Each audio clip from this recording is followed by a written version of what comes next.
आपण सोडवणार आहोत सेशन 26. तर चला करूया सुरू.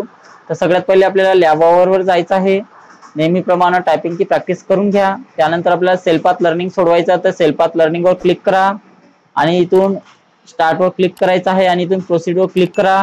याच्यामध्ये बघा 5 क्वेश्चन्स आहे. स्टार्ट करा. तर पहिला क्वेश्चन पहा, तुमच्या मित्राला MS एक्सेल फाईल मधील संपूर्ण कॉलम कसा हटवायचा हे समजावून घ्यायचे आहे. ते करण्यासाठी योग्य स्टेप ओळखा म्हणत आहे.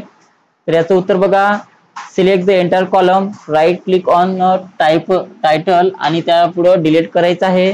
तर याचं उत्तर ऑप्शन नंबर 1 आहे.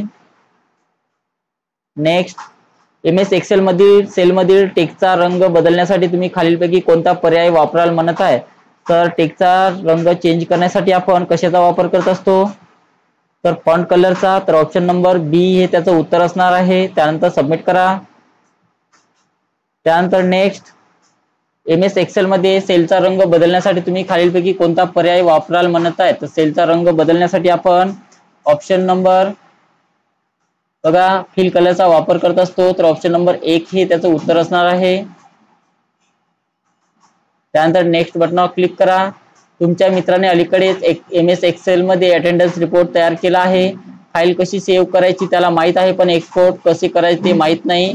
MS एक्सेल फाईल एक्सपोर्ट करण्यासाठी योग्य टिप्स ओळखण्यात त्याला मदत करा म्हणत आहे. तर त्याचं उत्तर file menu, export, create PDF आणि पब्लिश आहे. तर ऑप्शन नंबर 2 हे त्याचं उत्तर आहे.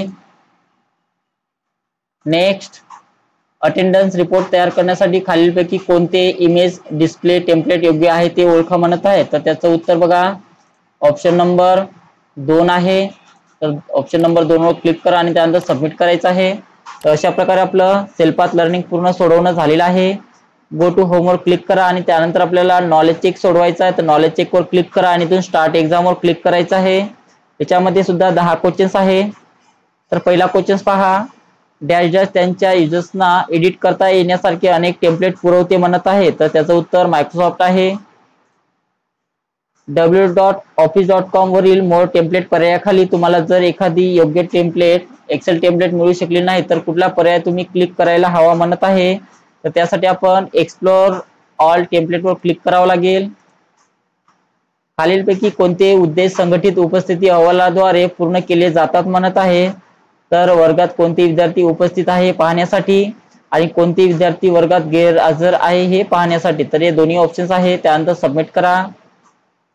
www.office.com वरील एखाद्या टेम्पलेटवर तुम्हाला ऑफलाईन काम करायचे असेल तर कोणत्या पर्यायावर तुम्ही क्लिक करायला हवे म्हणत आहे. तर त्यासाठी आपण डाउनलोड करावं लागेल.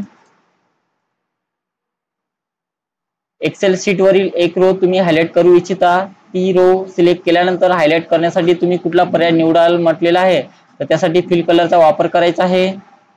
गुगल असिस्टंट कोणत्या प्रकारच्या टास्क मध्ये मदत करू शकते म्हणत आहे. तर गुगल असिस्टंट हे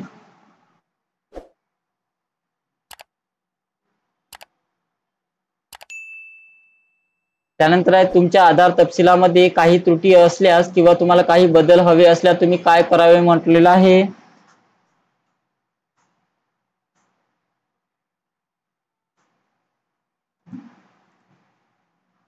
एडिटेबल MS एक्सेल टेम्पलेट कुठे मिळू शकतात म्हणत आहे. तर त्यासाठी आपल्याला मायक्रोसॉफ्ट ऑफिस मध्ये जावं लागेल. तुम्हाला तुमच्या आधार तपशिलामध्ये तुमचा पत्ता अपडेट करायचा असेल तर तुम्ही काय कराल म्हटलेलं आहे. तर त्यासाठी बघा आपल्याला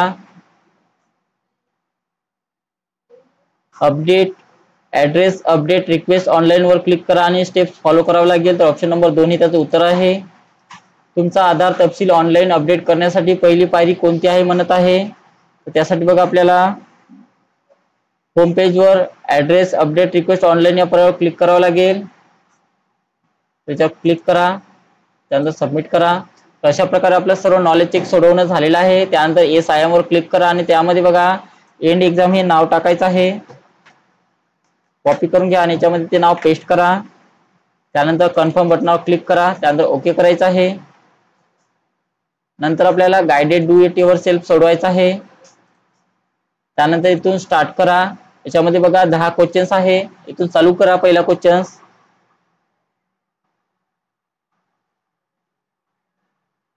पहिला क्वेश्चन बघा, दिलेल्या वर्कशीट मध्ये B8 to B13 sale select करा. तर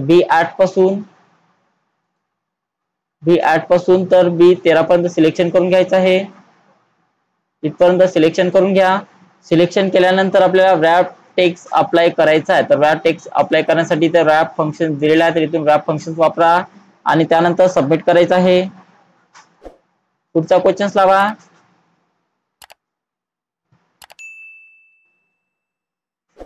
दाखवण्यात आलेल्या वर्कशीट मध्ये सेल्स रेव्हेन्यू मध्ये दिलेले सर्व आयटम कॉपी करा. कॉलम डी मध्ये पेस्ट करण्यासाठी home tab, copy option, menu, paste option याचा वापर करा म्हणत आहे. तर कशातून म्हणत आहे? सेल्स रेव्हेन्यू मध्ये दिलेले सर्व आयटम्स इथे दिलेले आहे, सर्व कॉपी करायचे आहे इथून आणि कुठं पेस्ट करा म्हणते? कॉलम डी मध्ये. तर कॉलम डी मध्ये क्लिक करा आणि ते पेस्ट करायचं आहे अशा प्रकारे आणि त्यानंतर सबमिट करा. नेक्स्ट.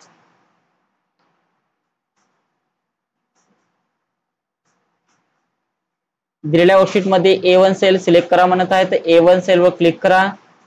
त्यानंतर त्याला स्टँडर्ड रेड कलर अप्लाय करण्यासाठी खालील पद्धतीचा वापर करायचा आहे. तर स्टँडर्ड रेड कलर देण्यासाठी फिल कलरचा वापर करा म्हणत आहे, तर फिल कलर मध्ये जा आणि स्टँडर्ड रेड कलर इथून द्यायचा आहे आणि त्यानंतर सबमिट करा.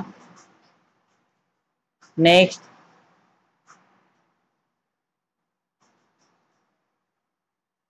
वर्कशीट नंबर 4 ऑगस्ट अटेंडन्स ला येलो टॅब कलर अप्लाय करण्यासाठी खालील पद्धतीचा वापर करा म्हणत आहे. तर ऑगस्ट अटेंडन्स त्या शीटला इथून सिलेक्शन करून घ्या. सिलेक्शन केलं त्यानंतर आपल्याला टॅब कलर द्यायचा आहे. तर टॅब कलर देण्यासाठी सेलच्या ग्रुपमध्ये जा, इथे फॉर्मॅट मध्ये जायचं आहे. इथे टॅब कलर आहे आणि कोणता टॅब कलर द्यायचा आहे? येलो म्हणत आहे, तर याच्यातून येलो कलर घ्या, टॅब कलर अशा प्रकारे आणि त्यानंतर सबमिट करा. नेक्स्ट.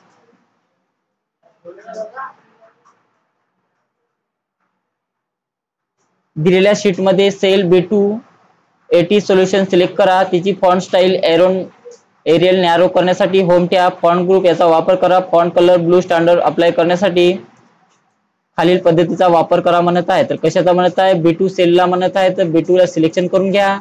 B2 ला सिलेक्शन करून घेतल्यानंतर त्याचा फॉन्ट स्टाईल आपल्याला एरियल नॅरो करायचा आहे. तर फॉन्ट मध्ये जा आणि एरियल नॅरो हा फॉन्ट इथून घ्यायचा आहे. त्यानंतर फॉन्ट ग्रुप याचा वापर करा. त्यानंतर फॉन्ट कलर ब्लू घ्यायचा आहे, तर फॉन्ट कलर मध्ये जा आणि यातून ब्लू हा कलर घ्यायचा आहे फॉन्टचा आणि नंतर आपलं उत्तर सबमिट करायचं आहे.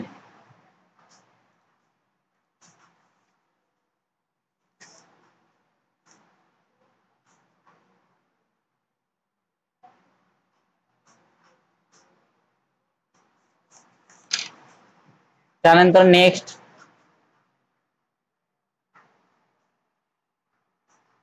दिलेल्या एक्सेल फाईल मधील नको असलेले कॉलम डिलीट करण्यासाठी कॉलम F सिलेक्ट करा म्हणत आहे. होम टॅब सेल ग्रुप मध्ये डिलीट शीट कॉलम ऑप्शनवर क्लिक करा म्हणत आहे, तर कॉलम F वर क्लिक करा. त्यानंतर डिलीटच्या ऑप्शनवर क्लिक करायचं आहे आणि डिलीट शीट कॉलमवर क्लिक करा. इथून डिलीट झाली त्यानंतर सबमिट करा. त्यानंतर पुढचा क्वेश्चन लावायचा आहे.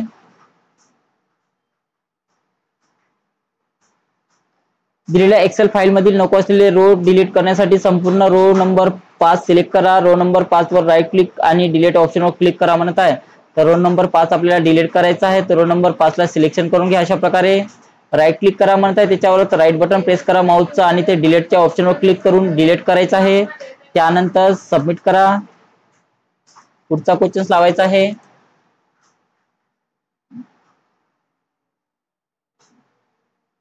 दिलेल्या एक्सेल फाईल मध्ये संपूर्ण कॉलमचा फॉन्ट बदलण्यासाठी कॉलम B सिलेक्ट करा म्हणत आहे आणि फॉन्ट ड्रॉप डाऊन मेनूवर क्लिक करा. नवीन फॉन्ट कुरिअर न्यू सिलेक्ट करा म्हणत आहे. तर बघा आपल्याला संपूर्ण कॉलमचा फॉन्ट चेंज करायचा आहे, तर कोणता कॉलम म्हणत आहे? कॉलम B म्हणत आहे, तर कॉलम B ला सिलेक्शन करा. त्यानंतर फॉन्ट मध्ये जायचं आहे आणि कोणता फॉन्ट घ्यायचा आहे? Courier new. तर C वर शोधायचा आहे कुरिअर न्यू. बघा इथे दिलेला आहे फॉन्ट सर्व चेंज झालेला आहे आणि त्यानंतर सबमिट करा. नेक्स्ट.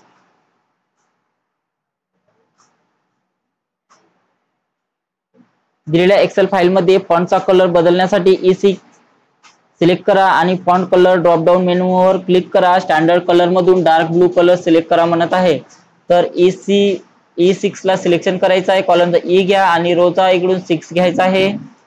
E6 ला सिलेक्शन करा. फॉन्ट कलर मध्ये जायचं आहे आणि कोणता कलर घ्या म्हणते? Dark blue. तर याच्यातून डार्क ब्लू कलर घ्यायचा आहे आणि त्यानंतर सबमिट करा. नेक्स्ट. त्यानंतर शेवटचा क्वेश्चन बघा.